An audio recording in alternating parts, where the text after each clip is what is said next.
a scion of many worlds. I'm sorry, most mighty. The orbs refuse to reflect the orbs of Alibor. We can only assume that the slave begins to explain, and she scowls in fury. Be silent, she screams out in frustration.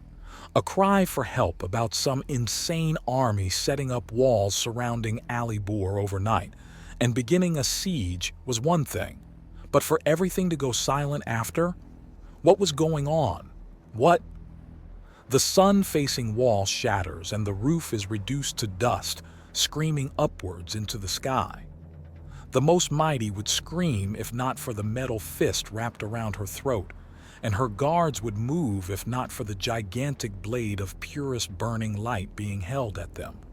She's dragged upwards and her eyes are wide with horror to see some form of knight in impossibly fine armor. There are no gaps, no weak points, and no hint of mercy. The blade being held by this horror is longer than any two women are tall and broad to the point that it could easily cut someone in half with a mere stab.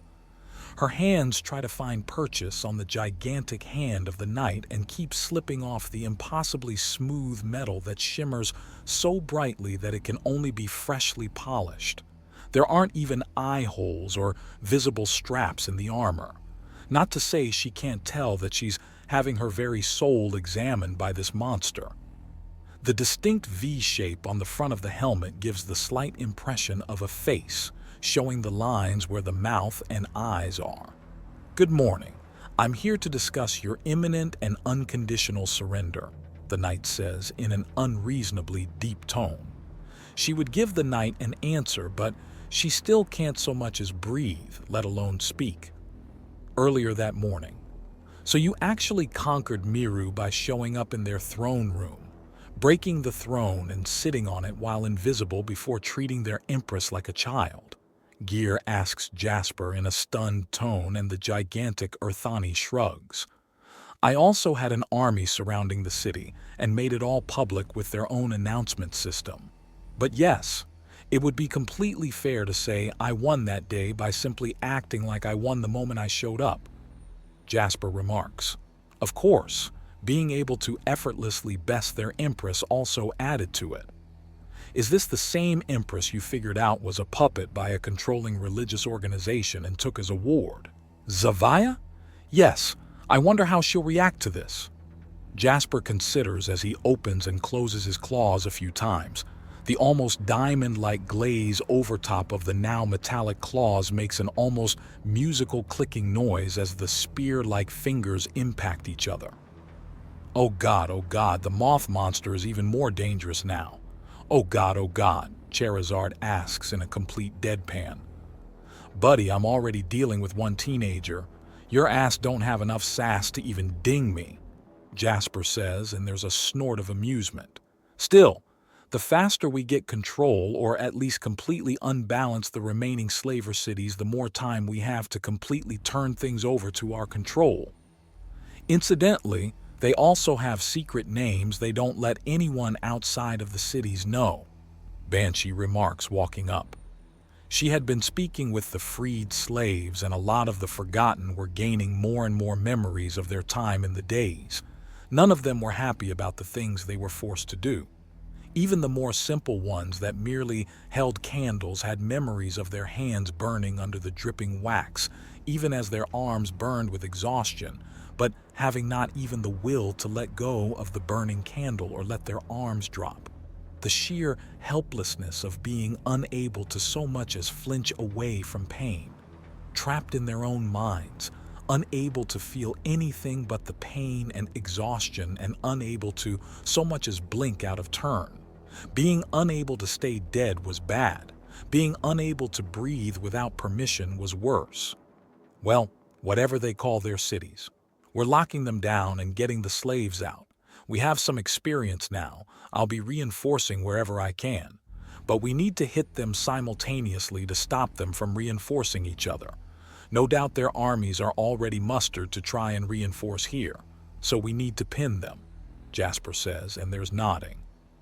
Right, well, how about we... Horus begins before the thump and flash of someone new teleporting in can be heard. a gigantic person in a huge suit of armor and an even bigger backpack with supplies. They don't say a word as they throw replacement equipment at Gear and Horus, who catch their railgun and Gracer respectively. The armor is of a female configuration, and Jasper can see her grinning through his newer antenna. "Oh boy, they've sent Chariot. I didn't know we were in a race," Horus remarks with a grin as the woman's helmet retracts. "Oh, like you boys can do anything without me to scout for you. It's a woman's galaxy, kiddos." She returns before putting the large pack down and holding out an armor-covered hand to Jasper, who takes it. "So, you're our big bug. Good to meet you. I'm Charlotte Lopez, and I gotta ask you something." "Oh? Have you ever bonked your head against a light bulb?" she asks, and at Jasper's scoff her grin widens. "No, seriously. If I put up a bug zapper to deal with, whatever the hell the local mosquitoes are, is that a war crime?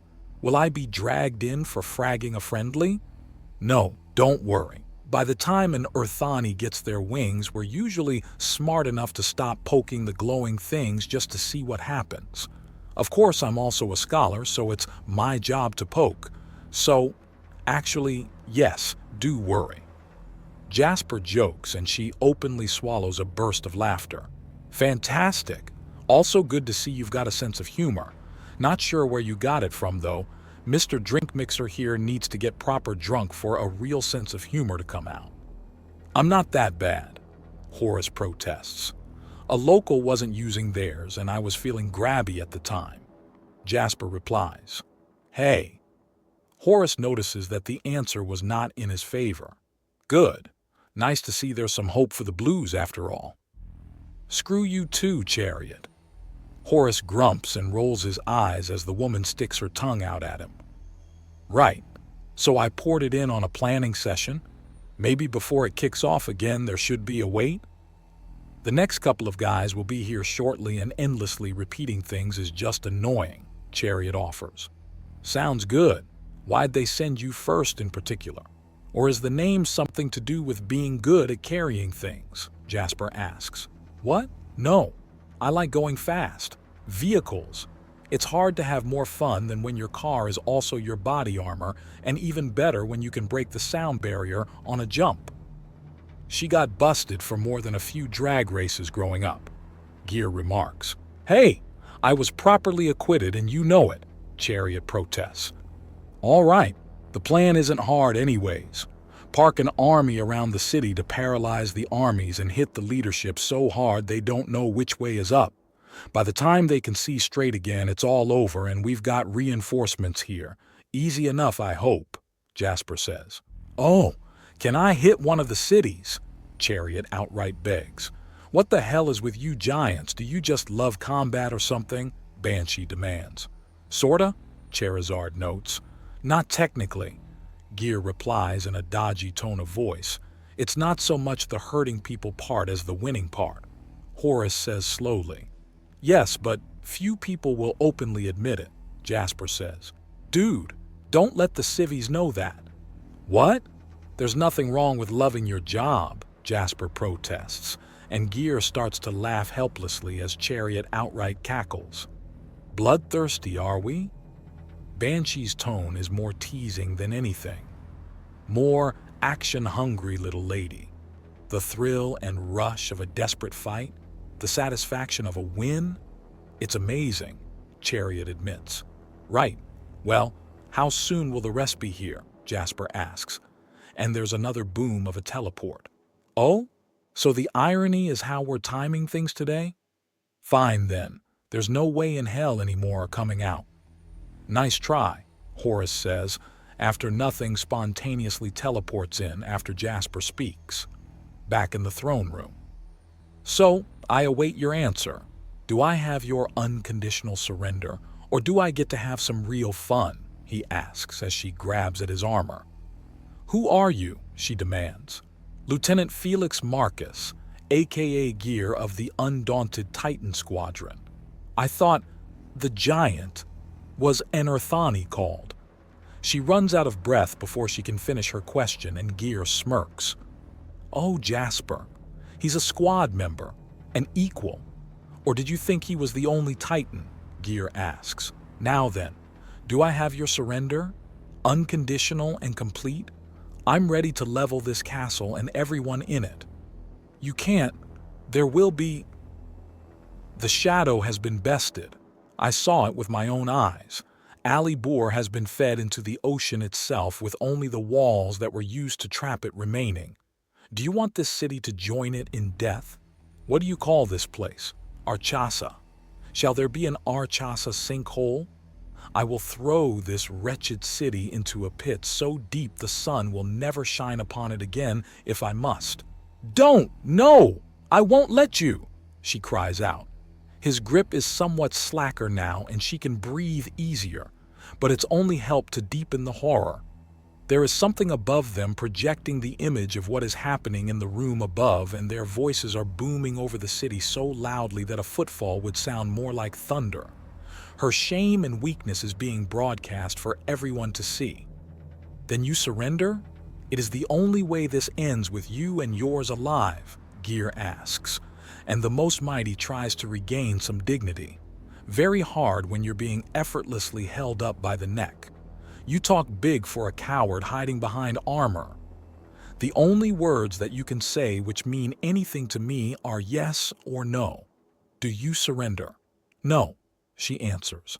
There is a flash of pain and it's over. Gear casually flicks the gore off his armored hand. I accept your refusal. Now then, who is the next Most Mighty? He asks, and the room clears. Well then, if none will challenge me, I claim Archasa as my own. I summon all of the city to the palace square. Should I find any attempting to retreat there shall be consequences.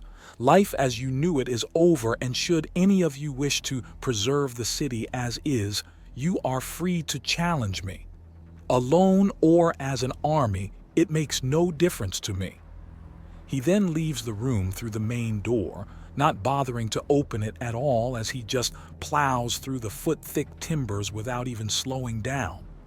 He jumps up and stomps at the top of the spiral stairwell down and crashes all the way to the bottom before walking through the walls, unstopped, unhindered, and uncaring of the catastrophic levels of damage his mere presence is causing.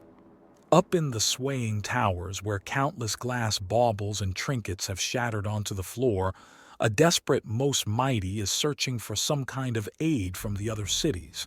There is no response from the orb tied to Ali Bor, lending terrible credence to the giant's claims of Ali Bor's destruction. But Vaslan's only response is a scream of absolute terror, accompanied by the deep laugh and a taunting cry. "Burn, wretched slavers, burn!" The orb connecting to Marjan is activated, and the Most Mighty screams as its companion is picked up to be examined by another Titan in armor. Oh, this is what they use for communication. Clever. You're going in the loot sack. The image is then dominated by darkness and the vague outlines of countless treasures. There are flashes of light as more treasures are added to the pile, and the Most Mighty turns to the final orb. "I demand a shrubbery!" A voice instantly bellows. It's just as huge as the other Titans, but is more reasonable sounding and clearly a woman. "Can you take this seriously for 5 seconds? The second voice is more upset than afraid and has the distinct earthly trill in it. "Never fuzzy butt! God damn it, woman!" "What? I'm just having fun. Besides, it's not like they can hurt me. Not everyone has power armor. No, some of us have axes shatter against their fur. The hell did you do to yourself to become completely indestructible, moth boy?" "I alloyed soul steel into my very being?" the Urthani asks, and the woman starts laughing. "And you say that I'm going too far? You're gonna cut yourself on that edge there, buddy." "Hey," the Urthani protests, but the woman is laughing much too hard to care. The Most Mighty deactivates the all-seeing orb and holds her head. 4 of the indomitable 5 are under attack, and the 5th and finest of their number is apparently destroyed. How could everything have gone so wrong so quickly? What could she have done? She screams as the wall behind her shatters and the arm of the invading knight reaches through the dust and clamps around her head.